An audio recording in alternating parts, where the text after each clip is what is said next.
Lo que el agua devuelve. El pueblo fue inundado para ocultar un crimen masivo. 40 años después, la sequía reveló la tumba de mi padre y la verdad que destruyó a los poderosos. Dicen que el agua limpia los pecados, pero eso es mentira. El agua solo los guarda. Los preserva en el frío, en el silencio y en la oscuridad, esperando el momento exacto para escupirlos de nuevo a la cara de quienes creyeron haberlos enterrado. Me llamo Elias Thorne. Durante 40 años he vivido con el sonido del agua en mis pesadillas. No el sonido relajante de la lluvia o el mar, sino el rugido sordo y terrorífico de una presa abriéndose, el crujido de las casas de madera siendo trituradas por la presión, y los gritos ahogados de una comunidad que desapareció del mapa en 1985. El pueblo se llamaba San Gabriel del Valle. Hoy en los mapas oficiales no es más que el fondo del embalse La Esperanza. Qué ironía tan cruel ponerle esperanza a una fosa común de concreto y líquido. Pero el cambio climático no tiene lealtades ni guarda secretos. La gran sequía de este año hizo lo que ningún juez, ningún periodista y ninguna plegaria pudo hacer. Bajó el nivel del agua. Metro a metro, día tras día, el embalse retrocedió. Primero apareció la cruz de hierro oxidado del campanario de la iglesia, apuntando al cielo como un dedo acusador. Luego los tejados llenos de lodo petrificado. Y finalmente las calles. San Gabriel emergió del fondo del lago como un cadáver hinchado y gris. Un pueblo fantasma cubierto de una capa de arcilla y silencio. Las autoridades cerraron el perímetro. Peligro biológico, dijeron. Estructuras inestables. Pero yo sabía la verdad. No tenían miedo de que nos cayera un techo encima. Tenían miedo de lo que íbamos a encontrar dentro de esas casas. Yo tenía 10 años la noche de la inundación. Mi padre, Julián Thorne, el único policía honesto del pueblo, me subió al último camión de evacuación junto a mi madre. Tengo que cerrar la comisaría, Elías. Tengo que asegurar los archivos. Los alcanzaré en la colina, me dijo. Nunca llegó. El informe oficial dijo que se emborrachó y se quedó dormido mientras el agua subía. Dijeron que fue un accidente, que fue un héroe trágico, pero irresponsable. Mi madre murió creyendo esa mentira, consumida por la vergüenza de ser la viuda del policía borracho que no pudo salvarse a sí mismo. Pero yo recordaba algo que nadie más vio. Recordaba que esa noche mi padre no olía a alcohol, olía a miedo. Y recordaba que no llevaba su uniforme. Llevaba una escopeta y una caja metálica negra que jamás soltaba. Cuando vi en las noticias que las ruinas de la comisaría habían emergido del lodo, supe que era mi última oportunidad. Alquilé una camioneta, compré equipo de excavación, soborné a un guardia forestal corrupto para que me dejara pasar el cerco de seguridad a medianoche y bajé al infierno de barro. Capítulo 1. La ciudad de los huesos de barro. Caminar por el lecho seco de un embalse es como caminar por la superficie de un planeta muerto. El suelo estaba agrietado en patrones geométricos perfectos, y el aire apestaba a pescado podrido, algas en descomposición, y algo más, un olor metálico y antiguo, el olor de una casa cerrada durante 4 décadas. La luna llena iluminaba las ruinas de San Gabriel. Era un espectáculo dantesco. Los árboles que habían quedado sumergidos eran ahora esqueletos blancos, despojados de corteza y hojas, petrificados por el agua mineralizada. Las casas, o lo que quedaba de ellas, parecían bocas abiertas, gritando en silencio. El lodo lo cubría todo, una pátina gris y uniforme que borraba los colores y las texturas. Avancé hacia la plaza central. Mis botas se hundían en el cieno con un sonido obsceno, chlop, chlop, rompiendo el silencio absoluto. Pasé por delante de la escuela. Los columpios todavía estaban allí, oxidados, quietos. Recordé haber jugado ahí. Recordé a mis amigos. La mayoría se fue. Otros nunca aparecieron en los censos de las ciudades vecinas. Mi objetivo era la comisaría municipal, un edificio de ladrillo y piedra que, según mis cálculos, debía ser una de las estructuras mejor conservadas. Al llegar, sentí un escalofrío que no tenía nada que ver con el viento frío de la madrugada. El edificio estaba allí. Sin techo, con las ventanas reventadas, pero los muros seguían en pie, desafiantes. Encendí mi linterna táctica. El haz de luz cortó la oscuridad del interior. Había muebles volcados, archivadores oxidados, convertidos en bloques de óxido irreconocibles. El agua había disuelto el papel, la madera y la tela. Todo era una masa uniforme de destrucción. «Papá», susurré. Mi voz rebotó en las paredes húmedas. Busqué el acceso al sótano. Mi padre siempre decía que lo más importante se guardaba abajo, en el calabozo y la armería. La escalera estaba bloqueada por escombros y vigas podridas. Pasé 3 horas cavando con una pala plegable y mis propias manos, quitando lodo denso y pesado, cortándome las palmas con cristales viejos, sudando a pesar del frío. Cuando logré abrir un hueco suficiente para pasar, bajé. El sótano estaba inundado todavía hasta los tobillos. El agua aquí era negra, aceitosa. Avancé hacia la celda principal. Y allí lo encontré. No estaba dormido. No estaba borracho. En el centro de la celda, encadenado a los barrotes desde adentro, había un esqueleto. Los restos de un uniforme de policía todavía se aferraban a los huesos. Pero lo que me hizo caer de rodillas en el agua putrefacta no fue ver el cadáver de mi padre, fue ver cómo murió. Tenía las muñecas esposadas a la reja y en su cráneo brillaba el agujero perfecto de una bala de 9 milímetros. No se ahogó, lo ejecutaron y lo dejaron encadenado para que el agua borrara la evidencia. Capítulo 2. La caja negra. Lloré. Lloré 40 años de lágrimas retenidas en ese sótano infernal. Grité hasta desgarrarme la garganta, maldiciendo a Dios, al agua y a los hombres que hicieron esto. Pero la ira es un combustible poderoso. Me levanté, me limpié la cara con las manos llenas de barro y busqué. Si lo mataron, fue por algo. Revisé el cadáver. Nada en los bolsillos. El agua se lo había llevado todo. Pero entonces recordé la caja metálica negra. Miré alrededor de la celda. Nada, solo lodo. Luego miré el muro trasero.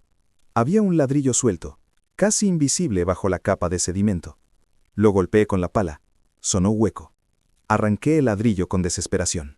Detrás, envuelta en 3 capas de plástico industrial grueso y sellada con cinta aislante que milagrosamente había resistido el paso del tiempo, estaba la caja. La saqué. Pesaba como un pecado mortal. Me senté sobre una mesa de metal oxidada y saqué mi navaja. Corté el plástico con cuidado quirúrgico. La caja era una caja de seguridad de acero inoxidable. Estaba cerrada, pero la cerradura estaba corroída. Un golpe seco con la pala la hizo saltar. Al abrirla, el olor a papel viejo y seco me golpeó. Era increíble. El sello hermético había funcionado. Dentro había 3 cuadernos de notas, un rollo de película fotográfica sin revelar y una grabadora de cassette pequeña. Abrir el primer cuaderno. La letra de mi padre, firme, angulosa. 24 de octubre de 1984. Lo he confirmado. No es una presa hidroeléctrica. La construcción de la presa es una fachada. La compañía Energía Futura no quiere generar luz. Quieren tapar la mina. Han estado vertiendo residuos tóxicos de sus fábricas químicas del norte en las viejas minas de plata bajo el pueblo durante 5 años. Los niveles de mercurio y plomo en el agua subterránea son letales. Los niños que enfermaron el año pasado no fue gripe, fue envenenamiento. Pasé las páginas temblando. 15 de noviembre de 1984. El alcalde Donato Rivas está involucrado. Recibe pagos mensuales. Lo tengo grabado. Me ofrecieron dinero para callar. Me dijeron que si hablaba, el pueblo sufriría. Pero si no hablo, el pueblo morirá de cáncer en 10 años. 2 de febrero de 1985. La última entrada. Van a adelantar la inundación. Dicen que es por las lluvias torrenciales, pero es mentira. Saben que tengo las pruebas. Quieren sepultar la mina, el pueblo y la evidencia bajo millones de litros de agua. Si estás leyendo esto, es porque fallé. El responsable es Rivas y su socio en la capital, el senador Valderrama. Ellos ordenaron la inundación. Van a matar a un pueblo entero para ocultar sus crímenes. El aire se me escapó de los pulmones. La inundación no fue un proyecto de progreso. Fue una operación de limpieza masiva. Asesinaron a una comunidad, desplazaron a miles y ahogaron mi hogar para que nadie encontrara los barriles de tóxicos ilegales en las minas. Capítulo 3. La cacería en el lodo. Un ruido arriba. El sonido inconfundible de un motor potente acercándose por el lecho seco del lago. Apagué la linterna. Mi corazón martillaba contra mis costillas. ¿Guardias forestales? No. Los guardias no bajan al pueblo a las 3 a.m. Me asomé por una grieta del techo del sótano hacia el exterior. 3 camionetas negras, altas, con luces de búsqueda en el techo, estaban entrando en la plaza. Hombres armados bajaron. No llevaban uniformes de policía, llevaban ropa táctica sin insignias. Mercenarios. Y bajando de la camioneta central, un hombre anciano, apoyado en un bastón, pero con una postura autoritaria. Lo reconocí al instante, a pesar de las arrugas y el tiempo. Era Donato Rivas, el antiguo alcalde. Ahora, uno de los empresarios más ricos del país, dueño de la constructora que, irónicamente, estaba encargada de rehabilitar la zona del embalse tras la sequía. Rivas sabía que el agua bajaría, sabía que la comisaría emergería, y sabía que mi padre nunca fue un borracho. Había venido a asegurarse de que el secreto siguiera muerto. «Revisen el perímetro», ladró Rivas. Su voz sonaba cascada pero peligrosa. «Quiero esa caja. Si hay alguien aquí, no quiero testigos. Entiérrenlos en el lodo». Estaba atrapado. Tenía la evidencia que podía destruir a la élite política del país, pero estaba solo, desarmado, en el sótano de una ruina, rodeado de asesinos profesionales. Miré los huesos de mi padre. «No voy a dejar que te maten 2 veces, viejo», susurré. Tenía una ventaja. Yo conocía estas ruinas. Ellos veían escombros. Yo veía mi pueblo. Guardé la caja en mi mochila. Me ajusté las botas. Salí del sótano por una ventana trasera que daba al antiguo sistema de alcantarillado. Mi padre me había enseñado esos túneles cuando jugábamos a las escondidas. Si alguna vez pasa algo malo, Elías, el alcantarillado te lleva al río viejo, detrás de la iglesia. Me arrastré por el túnel. El olor era insoportable, una mezcla de metano y muerte antigua. Las ratas corrían sobre mis piernas. Escuchaba las botas de los mercenarios sobre mi cabeza, pisando el suelo de la calle. Llegué a la salida del túnel cerca de la iglesia, pero cometí un error. Al salir, pisé una lámina de metal suelta. ¡Clan! El sonido resonó en la noche silenciosa como un disparo. ¡Allí! ¡En la iglesia!, gritó uno de los hombres. Las luces de las camionetas giraron hacia mí, cegándome. Las balas empezaron a zumbar, levantando géisees de barro a mi alrededor. Corrí. Corrí hacia el interior de la iglesia en ruinas. Era el único lugar con muros de piedra, lo suficientemente gruesos para parar las balas. Me atrincheré detrás del altar mayor, que estaba cubierto de moho. «¡Sal, muchacho!», gritó Rivas desde afuera, amplificado por un megáfono. «Sabemos quién eres, Thorn. Eres igual de terco que tu padre». Entrégame la caja y te dejaré ir. Tienes mi palabra. Tu palabra vale menos que el lodo que pisas, asesino. Grité de vuelta. La respuesta fue una ráfaga de fusil automático que destrozó lo que quedaba de las estatuas de los santos. Estaban avanzando. Iban a rodearme. Iba a morir allí, igual que mi padre. Pero entonces miré hacia arriba, al campanario. La estructura estaba muy dañada. Las vigas de soporte estaban podridas por 40 años de agua, y justo encima de la entrada principal, donde los hombres de Rivas se estaban agrupando para asaltar, colgaba la gran campana de bronce de 2 toneladas, sostenida apenas por cables de acero oxidados y madera blanda. Yo no tenía armas, pero tenía las bengalas de emergencia en mi mochila de excavación. No eran armas, pero quemaban a 1600 grados Celsius. Calculé la distancia. Tenía que ser un tiro perfecto. «Entren y mátenlo», ordenó Rivas. Escuché las botas entrando en la nave de la iglesia. Encendí la bengala. La luz roja iluminó la iglesia como si fuera el infierno mismo. Salí de mi cobertura por un segundo y lancé la bengala hacia arriba, no hacia los hombres, sino hacia el nido de vigas podridas y cables tensos que sostenían la campana, justo encima de sus cabezas. La bengala se incrustó en la madera seca y empapada de aceite de los antiguos mecanismos. El fuego prendió al instante. El calor intenso derritió el último cable de acero que quedaba. Un gemido metálico resonó en todo el valle. Los mercenarios miraron hacia arriba. Rivas, que había entrado cojeando detrás de ellos para ver mi ejecución, también miró. La campana cayó. Fue un sonido bíblico. 2 toneladas de bronce cayendo desde 20 metros de altura. El impacto sacudió el suelo como un terremoto. El techo de la entrada colapsó, arrastrando toneladas de piedra, ladrillo y vigas sobre el grupo de asalto. El polvo y el silencio cubrieron todo. Salí de detrás del altar, tosiendo. Fui hacia la entrada. La campana estaba semienterrada en el suelo, rodeada de escombros.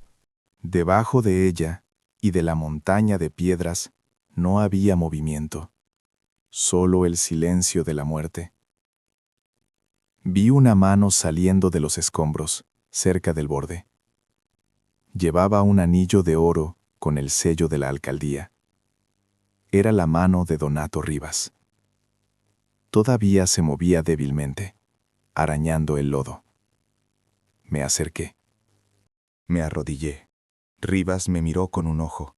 El otro estaba cubierto de sangre. «Ayúdame», gimió.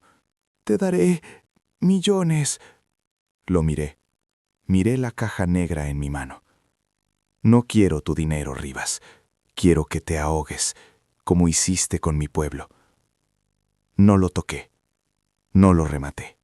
Simplemente me di la vuelta y lo dejé allí, atrapado bajo el peso de la iglesia que él mismo profanó, mientras el lodo empezaba a filtrarse en sus pulmones. Epílogo. La verdad duele más que la mentira.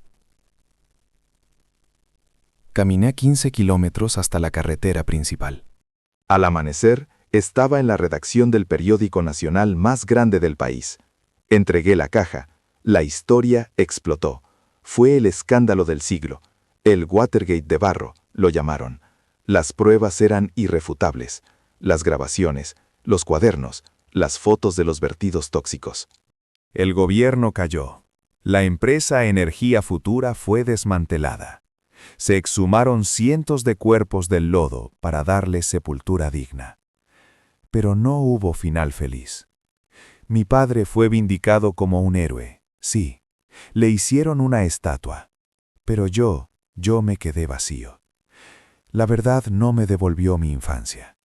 La verdad no trajo de vuelta a mi padre. La verdad solo confirmó que vivimos en un mundo donde unos pocos pueden decidir borrar a miles por dinero.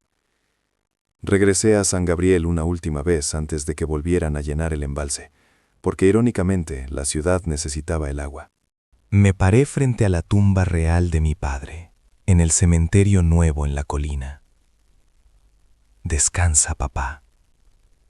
Ya saben la verdad, le dije. Pero mientras me alejaba, sentí el viento frío en mi nuca y entendí algo terrible. Rivas y sus hombres murieron. Pero sus hijos, sus socios, los accionistas que se beneficiaron durante 40 años, ellos seguían libres, siguen ricos. La justicia es como esa bengala que lancé. Ilumina la oscuridad por un momento, quema a algunos monstruos, pero al final se apaga y la oscuridad siempre vuelve. Me subí a mi camioneta. Miré mis manos. Estaban limpias de barro, pero sentía que nunca volverían a estar limpias del todo. Sobreviví al pueblo fantasma, pero una parte de mí, la parte que todavía cree en la bondad humana, se quedó encadenada en ese sótano bajo el agua para siempre. Esta ha sido una de las historias más densas y oscuras que hemos contado. Nos enfrenta a la realidad de que el pasado nunca muere realmente, solo espera bajo la superficie. Elias Thorne tuvo que descender al infierno literal para limpiar el nombre de su padre, demostrando que el amor de un hijo es más fuerte que 40 años de concreto y agua. Esta historia me deja con una pregunta inquietante para ti. Si supieras que revelar una verdad del pasado podría destruir tu vida y ponerte en peligro mortal, ¿lo harías por honor a un ser querido? ¿O dejarías que los muertos descansen en paz con sus mentiras? Es una decisión imposible. ¿Qué harías tú en los comentarios? Si llegaste hasta el final de esta saga masiva y sentiste el peso del lodo y la historia, dale un like monumental. Suscríbete para más historias que no solo entretienen, sino que te cambian la forma de ver el mundo.